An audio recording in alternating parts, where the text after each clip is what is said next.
মনস্টারভার্স শুরু হয়েছিল সাল 2014-তে আসা গডজিলা মুভি থেকে এবং তখন থেকে এখন পর্যন্ত অর্থাৎ 2024 পর্যন্ত মনস্টারভার্স এখনো পর্যন্ত 5টি মুভিকে রিলিজ করে দিয়েছে। এবং যদি আমরা অন্য মুভি ফ্র্যাঞ্চাইজের সাথে এই মুভি ফ্র্যাঞ্চাইজের কম্পেয়ার করি তাহলে 10 বছরের মধ্যে মনস্টারভার্স অনেক কম মুভিকেই রিলিজ করেছে, কিন্তু এই 5টি মুভির মাধ্যমেই মনস্টারভার্স পুরো পৃথিবীর মধ্যে জনপ্রিয় হয়ে গিয়েছে। কিন্তু কোনো কিছু জনপ্রিয় হওয়ার কোনো না কিছু যেমন কারণ থাকে, তেমন ভাবে মনস্টারভার্স জনপ্রিয় হওয়ার কারণ হলো তাদের মনস্টার, অর্থাৎ গডজিলা, কং, কিং গিদোরা এবং অন্যান্য মনস্টারগুলোকে মানুষ বড় পর্দার মধ্যে খুবই দেখতে পছন্দ করে। মনস্টারভার্সের মধ্যে অসংখ্য পরিমাণে মনস্টার রয়েছে যারা নিজেদের বড় সাইজ এবং শক্তির জন্য খুবই বেশি পরিমাণে জনপ্রিয়। আবার কিছু কিছু টাইটান এমনও আছে যাদের কাছে অন্যান্য বিভিন্ন ধরনের এবিলিটিও রয়েছে, যেমন গডজিলার অ্যাটমিক ব্রেথ এবং কিং গিদোরার গ্র্যাভিটি বিম। কিন্তু এই সমস্ত মনস্টারগুলোকে দেখে নেওয়ার পর এখন আমাদের মনে তো প্রশ্ন এটা আসবেই যে এই সমস্ত মনস্টারদের মধ্যে সবথেকে শক্তিশালী মনস্টারকে। এবং যখন থেকে Godzilla x Kong the new empire মুভিটি রিলিজ হয়েছে তখন থেকে এই কনফিউশন আরো বেশি পরিমাণে বেড়ে গিয়েছে। এই মুভির মধ্যে আমরা নতুন নতুন মনস্টারকে দেখার সাথে সাথে স্কার কিং এবং টাইটান সিমুর মতো শক্তিশালী মনস্টারকেও এই মুভির মধ্যে দেখতে পাই। বন্ধুরা, আজকের এই ভিডিওর মাধ্যমে আমরা মনস্টারভার্সের সমস্ত প্রকার মনস্টারের সম্বন্ধে জানার চেষ্টা করব এবং আমরা সেই সমস্ত মনস্টারের পাওয়ার এবং এবিলিটির ভিত্তিতে এদেরকে র্যাঙ্কিংও করব। বন্ধুরা, এই জন্য এই ভিডিওটা অনেকটাই বেশি পরিমাণে অসাধারণ হবে, তাই ভিডিওটাকে শেষ পর্যন্ত দেখতে ভুলবেন না। বন্ধুরা, ভিডিওটাকে শুরু করার আগে আমি আপনাদেরকে বলে দিই যে আপনারা যদি এই চ্যানেলে নতুন এসে থাকেন তাহলে চ্যানেলটাকে সাবস্ক্রাইব করবেন এবং ভিডিওটা ভালো লাগলে লাইক করতেও ভুলবেন না। নাম্বার 10, মর্থা। মনস্টারভার্সের মধ্যে মনস্টার একটি বাটারফ্লাই টাইপের মনস্টার এবং মনস্টারভার্সের মধ্যে মর্থাকে কুইন অফ দ্য মনস্টার বলা হয়, অর্থাৎ সমস্ত প্রকার মনস্টার রানিং এবং গডজিলার সাথী। টাইটান মর্থা সাইজে 180 ফিটেরও বেশি বড় হয়ে থাকে, কিন্তু যখন এই মনস্টার নিজের ডানাকে মেলে দেয় তখন মর্থা সাইজ 250 ফিটেরও অনেকটাই বেশি হয়ে যায়। মর্থাকে আমরা সবথেকে প্রথমে দেখতে পাই Godzilla king of the monster মুভিতে, যেখানে কিং গিদোরাকে হারানোর জন্য মর্থা গডজিলাকে সাহায্য করেছিল এবং মর্থা নিজেকে স্যাক্রিফাইস করে নিজেকে আরো বেশি পরিমাণে শক্তিশালী বানিয়ে নিয়েছিল।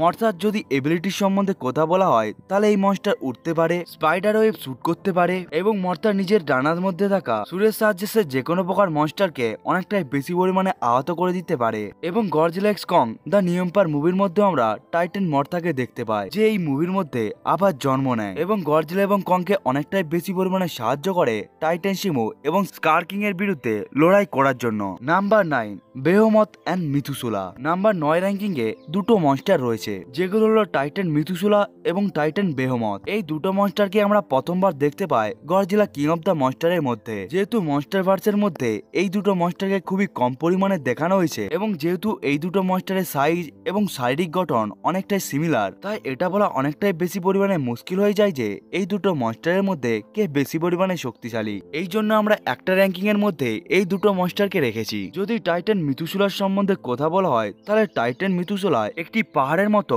বড় মনস্টার এবং যতক্ষণ পর্যন্ত গডজিলা কিং অফ দ্য মনস্টারের মধ্যে কিং গিদোরার সমস্ত প্রকার মনস্টারকে জাগিয়ে তোলে তখন এই মনস্টারও জেগে ওঠে, যার আগে পর্যন্ত এই মনস্টারকে সবাই একটি পাহাড়ি ভাবতো। এই মনস্টার এতটাই বড় এবং ভারী হয়ে থাকে যে শুধুমাত্র চলাফেরা করেই পৃথিবীর মধ্যে ভূমিকম্প নিয়ে এসে যেতে পারে। এই মনস্টার শক্তিশালী হওয়ার সাথে সাথে অনেকটাই বেশি পরিমাণে ডিউরেবল হয়ে থাকে, এই জন্যই টাইটান মিথুসুলাকে ইনজেক্ট করা অনেকটাই বেশি পরিমাণে মুশকিল হয়ে যায়। এবার আসা যাক টাইটান বেহেমথের কাছে। টাইটান বেহেমথ এমন একটি মনস্টার যাকে দেখতে অনেকটাই ম্যামথের মতো, অর্থাৎ আপনারা এই মনস্টারকে জায়ান্ট ম্যামথও বলতে পারেন। বেহেমথের সবথেকে বড় এবিলিটি হলো তার স্ট্রেংথ। বেহেমথের স্ট্রেংথ এতটাই বেশি হয়ে থাকে যে শুধুমাত্র একটি ধাক্কা মেরেই বড় বড় বিল্ডিংকে ধ্বংস করে দিতে পারে। নাম্বার 8, রোডান। মনস্টারভার্সের মধ্যে রোডান একটি ফায়ার মনস্টার যে আগ্নেয়গিরির মধ্যে বসবাস করে। রোডেন মনস্টারকেও আমরা সবথেকে প্রথমে দেখতে পেয়েছিলাম গডজিলা কিং অফ দ্য মনস্টারের মধ্যে এবং যখন এই মনস্টার আগ্নেয়গিরি থেকে বেরিয়ে এসেছিল তখন এই মনস্টার শুধুমাত্র ওড়ার মাধ্যমেই পুরো একটি সিটিকে ধ্বংস করে দিয়েছিল। এবার যদি আমরা রোডেন মনস্টারের সাইজের কথা বলে থাকি তাহলে মনস্টারভার্সের মধ্যে রোডেনের সাইজ 800 ফিটেরও অনেকটাই বেশি, অর্থাৎ এই মনস্টারের সাইজ ছিল 250 মিটার, যার ফলে আমরা বুঝতেই পেরে গেছি রোডেন খুবই একটা বড় মনস্টার ছিল। এসব ছাড়াও রোডেনের পুরো বডি আগ্নেয়গিরি লাভা দিয়ে ঘেরা থাকতো সবসময়, এবং এই মনস্টারের শরীর থেকে সবসময় লাভা বের হয়। এসব ছাড়াও রোডেন অনেকটাই বেশি পরিমাণে শক্তিশালী, ফেয়ারলেস এবং সাহসী একটি মনস্টার। তাই যখনই রোডেন মনস্টার জেগে উঠেছিল তখন সে কিং গিদোরা মনস্টারের সাথে লড়াই করার জন্য চলে যায়। এমনকি কিং গিদোরা যখন নিজের গ্র্যাভিটি বিম দিয়ে রোডেন মনস্টারের উপর অ্যাটাক করে দিয়েছিল তখনও রোডেন মনস্টার অতটা বেশি পরিমাণে ইনজার্ড হয়নি। এখান থেকে আমরা বুঝতে পারি রোডেন মনস্টার কতটা বেশি পরিমাণে শক্তিশালী। এবং যেহেতু রোডেন একটি ফ্লাইং টাইপের মনস্টার, এই জন্যই যদি আমরা রোডেন মনস্টারের উড়ার গতির সম্বন্ধে কথা বলি তাহলে রোডেন মনস্টার একটি ফাইটার জেটের থেকেও বেশি স্পিডে উড়তে পারে। এবং যখন রোডেন মনস্টার উঠতে থাকে তখন সে তার ডানার সাহায্যে বড় বড় ঝড়কেও উৎপন্ন করতে পারে। নাম্বার 7, স্কার কিং। যতক্ষণ পর্যন্ত মুভির ট্রেলারের মধ্যে স্কার কিং কে দেখানো হচ্ছিল তখন সবারই মনে হচ্ছিল স্কার কিং গডজিলা এবং কং এর থেকেও বেশি পরিমাণে শক্তিশালী হবে। কিন্তু যখনই এই মুভিটি রিলিজ হয়ে যায় তখনই এটার সত্যতা আমাদের সামনে এসে যায় এবং আমরা জানতে পারি স্কার কিং গডজিলা তো দূরের কথা, সে কং এর থেকেও অতটা বেশি পরিমাণে শক্তিশালী নয়। মনস্টারভার্স স্কার কিং এর অনেকটাই বেশি পরিমাণে হাইপ ক্রিয়েট করেছিল। স্কার কিং এর যদি আমরা ফিজিক্যাল সাইজের সম্বন্ধে কথা বলি তাহলে এর সাইজ কং এর সাইজের থেকে কিছুটা ছোট।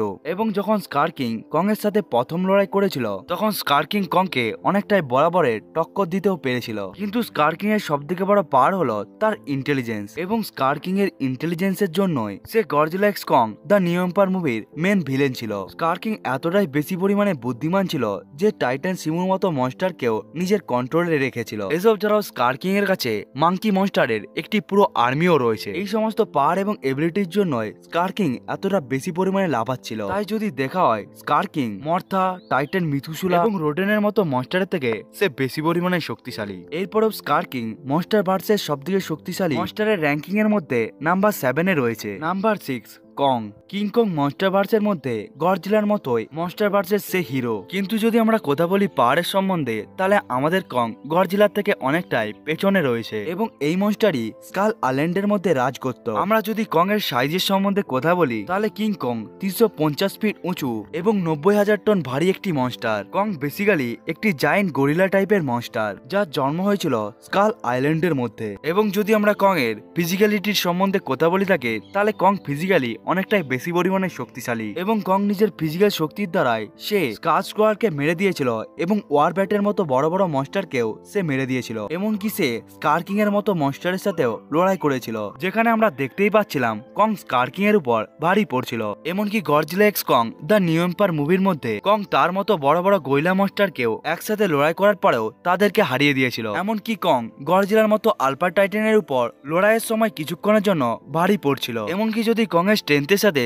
তার বেপেনকেও অ্যাড করে দেওয়া হয় তখন এই কম্বিনেশনের জন্য কং অনেকটাই বেশি পরিমাণে ডেঞ্জারাস মনস্টারে পরিবর্তন হয়ে যায়। Number 5, Mechagodzilla. Mechagodzilla basically একটি রোবট মনস্টার। মেকা গডজিলাকে বানিয়েছিল মনস্টারভার্সের মধ্যে অ্যাপেক্স সাইবারনেটিক কোম্পানি, এবং এই মেকা গডজিলা মনস্টারকে আমরা দেখতে পেয়েছিলাম গডজিলা ভার্সেস কং মুভির মধ্যে। মেকা গডজিলা এমন একটি মনস্টার যার পুরো বডি মেকানিক্যাল পার্ট দিয়ে বানানো হয়েছিল, কিন্তু এই মেকা গডজিলা মনস্টারকে কন্ট্রোল করছিল কিং গিদোরা, যার ফলে এই রোবটকে যদি অ্যাক্টিভেট করে দেওয়া হয় তাহলে এই মনস্টার আপনা আপনি লড়াই করতে পারবে যে কোনো মনস্টারের সাথে। মেকা গডজিলার যদি আমরা পাওয়ারের সম্বন্ধে কথা বলি তাহলে মেকা গডজিলার কাছে একটি খুবই বেশি শক্তিশালী লাল রঙের প্রোটন বিম রয়েছে, এবং এই প্রোটন বিম এতটাই বেশি পরিমাণে শক্তিশালী ছিল যেটি গডজিলার অ্যাটমিক ব্রেথকেও ওভার পাওয়ার করতে পেরেছিল। এবং মেকা গডজিলার প্রোটন বিম অ্যাটাক যখন গডজিলার শরীরে গিয়ে লেগে যায় তখন গডজিলার শরীর অনেকটাই বেশি পরিমাণে জ্বলে গিয়েছিল। এসব ছাড়াও মেকা গডজিলার কাছে অনেক ধরনের বড় বড় মিসাইল লঞ্চারও ছিল। এসব ছাড়াও এই মনস্টার নিজের লেজকে ব্যবহার করেও অ্যাটাক করতে পারে, এবং মেকা গডজিলা খুবই স্পিডে অ্যাটাক করতেও পারে। এমনকি মেকা গডজিলা দূর থেকে মিসাইলেরও অ্যাটাক করতে পারে। এমনকি গডজিলা ভার্সেস কং মুভির মধ্যে মেকা গডজিলা এবং কং এর উপরও ভারী পড়ছিল, এবং ওই পরিস্থিতির সময় যদি মেকা গডজিলার সাথে গডজিলা এবং কং এক এক করে লড়াই করতে আসতো তাহলে মেকা গডজিলা অতি সহজেই এই দুটো মনস্টারকে মেরে দিত।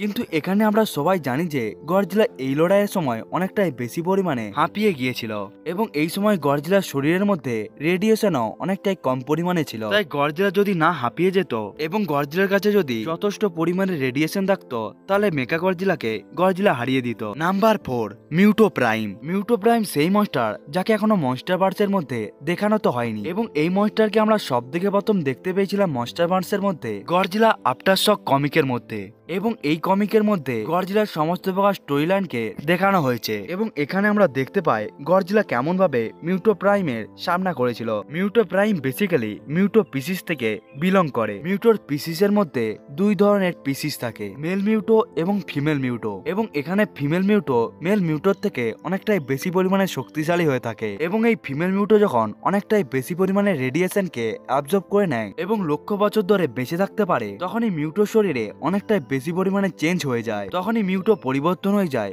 মিউটো প্রাইমে। মিউটো প্রাইম এতটাই বেশি পরিমাণে শক্তিশালী হয়ে থাকে যে গডজিলার পিসিসকেও অতি সহজেই মেরে দিতে পারে। এবং আমরা এই কমিকের মধ্যে জানতেও পেরেছিলাম এই মিউটো প্রাইম গডজিলার অনেক ধরনের পিসিসকে মেরেও দিয়েছিল এবং এই কমিকের মধ্যে মিউটো প্রাইম কিছুক্ষণের জন্য গডজিলার উপরেও ভারী পড়ে গিয়েছিল, কিন্তু গডজিলা অবশেষে মিউটো প্রাইমকে মেরে দিয়ে ওই লড়াইকে জিতে যায়। Number 3, King Ghidorah. কিং গিদোরার অপর নাম হলো মনস্টার জিরো এবং কিং গিদোরা মনস্টারভার্সের সব থেকে শক্তিশালী মনস্টারের মধ্যে একজন এবং পুরো মনস্টারভার্সের মধ্যে গডজিলাকে ছাড়া যেই মনস্টার আলফা টাইটানে পরিবর্তন হতে পেরেছিল সেই মনস্টারই হলো কিং গিদোরা। কিং গিদোরা বেসিক্যালি একটি এলিয়েন মনস্টার, অর্থাৎ কিং গিদোরা পৃথিবী থেকে বিলংস করে না। কিং গিদোরা ড্রাগনের মতো দেখতে হওয়া 3টি মাথা থাকা একটি মনস্টার এবং যদি আমরা এই মনস্টারের সাইজ অর্থাৎ লম্বত্বের কথা বলে থাকি তাহলে এই মনস্টারটি লম্বত্বে 1300 ফিটেরও বেশি অধিক হয়ে থাকে এবং ওজনে এই মনস্টার 1 লক্ষ টনেরও অনেকটাই বেশি পরিমাণে ভারী হয়ে থাকে। কিং গিদোরা নিজের 3টে মুখ দিয়ে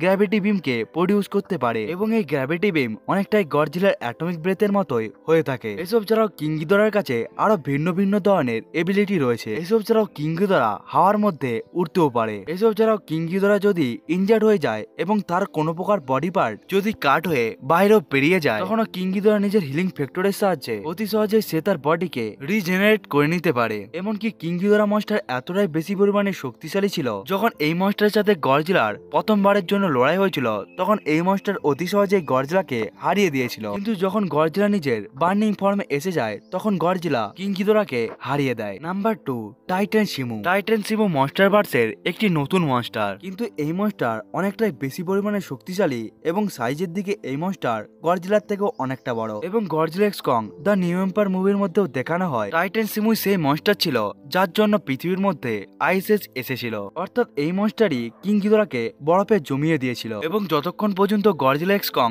দ্য নিউ এম্পায়ার মুভিটি রিলিজ হয়নি ততক্ষণ পর্যন্ত সবাই ভাবছিল টাইটান শিমু গডজিলার থেকে অনেকটাই বেশি পরিমাণে শক্তিশালী হবে, কিন্তু আমরা মুভির মধ্যে দেখতে পাই গডজিলার রেডিয়েশনকে অনেকটাই বেশি পরিমাণে অ্যাবজর্ব করে নেওয়ার পর সে টাইটান শিমুকে অনেকটাই ভালোভাবে টক্কর দিতে পারছিল। তাই এখান থেকে পুরোটাই প্রমাণ হয়ে যায় যে গডজিলা যদি নিজের বার্নিং ফর্মে এসে যায় তাহলে অতি সহজেই গডজিলা টাইটান শিমুর মতো মনস্টারকেও হারিয়ে দিতে পারবে এবং মুভির মধ্যে দেখানো হয় টাইটান শিমুকে ভয় পাইয়ে কন্ট্রোল করা যেতে পারে এবং মুভির শেষে আমরা দেখতে পাই টাইটান শিমু কং এর পেটে পরিবর্তন হয়ে গিয়েছে। অর্থাৎ এখান থেকে আমরা জানতে পারি টাইটান শিমুকে যতটা বেশি পরিমাণে শক্তিশালী মনে করা হচ্ছিল সে অতটাও বেশি পরিমাণে শক্তিশালী নয়, এমনকি এই মনস্টার অন্যান্য সমস্ত মনস্টারগুলোকে কন্ট্রোল করতে পারে না। এই জন্যই টাইটান শিমু র্যাঙ্কিং এই মনস্টারভার্সের র্যাঙ্কিং এর মধ্যে 2য় নম্বরে রয়েছে। Number 1, Godzilla. গডজিলা হলো মনস্টারভার্সের কিং, যে সমস্ত প্রকার মনস্টারের রাজা, কারণ গডজিলা হলো এমন একটি মনস্টার যে মনস্টারভার্সের মধ্যে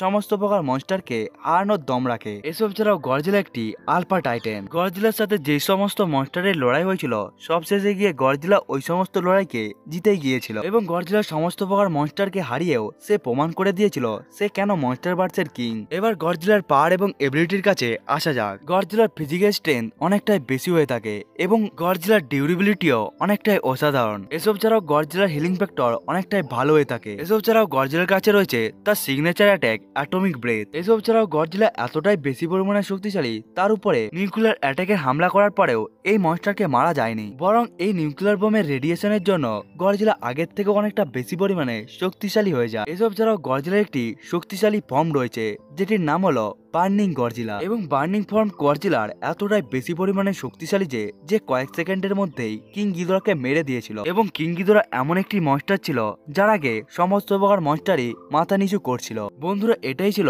মনস্টারভার্সের সবথেকে শক্তিশালী 10টি monster Godzilla x Kong the new empire মুভির অনুসারে। বন্ধুরা, এই সমস্ত শক্তিশালী মনস্টারের মধ্যে আপনার সবথেকে ফেভারিট মনস্টার কোনটি সেটিকেও কমেন্ট করে বলতে ভুলবেন না। বন্ধুরা, আজকের ভিডিওটা এতটা পর্যন্তই। দেখা হচ্ছে অন্য একটি ভিডিওতে, ততক্ষণের জন্য বাই বাই।